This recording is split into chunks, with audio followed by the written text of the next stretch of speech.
Hello and welcome to this edition of FDC. I'm Paul Perkins down at EMS. And I'm Marshall Zeeble, Local 493 trustee, as well as EMS RBO equipment representative. Marshall and I co-chair the EMS work group that we've put together recently to tackle some equipment issues. We're going to be making some changes with the equipment you see. Our number one priority is to make the equipment safer, make it a higher standard of care, more productivity, and last of all, we want to make it less expensive, more cost effective. So what we'd like to do is just let you know as members, if you have an idea or a suggestion to make our job safer or better, or you know of some way that we can improve, we'd like to hear that from you. So please reach out to us, either your local trustee or management. We are always available to take your ideas and your considerations or suggestions that we can make to better our department. The next topic we want to talk about are the Lucas devices on our AM or PM part-time rescues. Recently, we adopted a policy where when that rescue isn't in use, the Lucas device will be moved over to the engine during the other 14 hours of shift and back and forth. We follow this up with training with our 959 captains and the company officers at the affected stations, and we think that'll allow us to offer a better continuity of care to the public. This idea was brought to us by one of our members, and through the RBO process and this EMS equipment subcommittee, we were able to adopt this policy and get management and labor to sign off on it. So please remember when using these Lucas devices that how expensive they are cost-wise, and also remember how effective they are. When we provide customer service, one of the things that we can do is get this on as fast as possible. One of the things we want to do stress is take care of this equipment. It is very expensive. They're about $20,000 a piece. We've heard it sometimes from members about why we don't put these on every truck. We're in the process of trying to do that. But again, financially, it's very, very expensive. So please take care of the ones that we do have. If you are on one of these part-time rescues and you get the chance to work on one of these, please make sure that it is your responsibility to move these Lucas devices from the engine back to the rescue. This is just a responsibility that we have at that station or that crew. If you are out of service, going off shift on that part-time rescue, and you are to the point to where the engine may be out on a call or not available, please consider the area where you might put that Lucas device.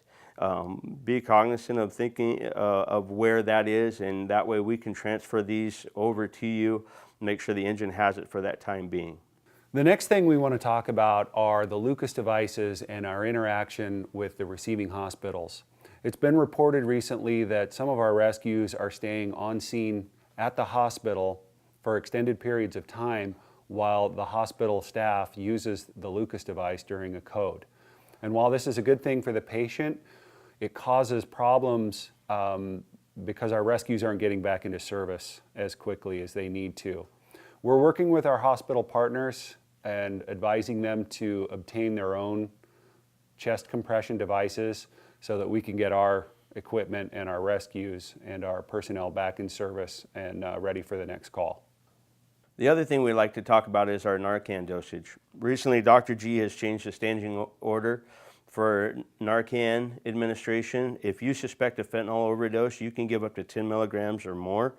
Dr. G and Dr. Curry, who are our toxicology experts, would like to dispel the rumor that high dosages of Narcan can change or cause pulmonary edema, stating that it's a rare phenomenon and usually involves the elderly or those with pre-existing heart conditions. So if you suspect a fentanyl overdose, you can use more than 10 or more milligrams of Narcan. The next thing we'd like to talk to you about are safety needles. Recently, OSHA mandated that we use safety needles for all of our Narcan and other drug administrations. What that means is we're going to go to a needle that looks like this rather than the ones we currently have, and you'll be able to deploy this little safety sheath out over the needle, and it'll end up looking like this, and you can't give yourself a needle stick. You'll see those in the field soon once we finish battalion training. One of the other items we would like to talk about is our patient effects bags. These will be new to us. They will be issued through our warehouse. They will be on the rescue. And what we'd like to have you do is put the patient's belongings in there. So Mrs. Smith can keep track of all of her stuff, whether it be pill bottles, whether it be clothes, shoes, whatever that patient might need. So these will be available through our warehouse and stocked on every single rescue throughout the city. The last thing we want to talk to you about is the LifePak 15 survey that you're going to see soon on SurveyMonkey. It's a customer satisfaction survey. We want to hear your thoughts on what you love and what you don't love about that particular piece of equipment so that we can do our best to make it better for you. So thank you very much for tuning in to this edition of FDC. This is Marshall Zeeble, Paul Perkins. We'd like to thank you for tuning in, and really do be safe out there. Take advantage of submitting ideas and thoughts that you might make this process a little bit better, because we are here for you.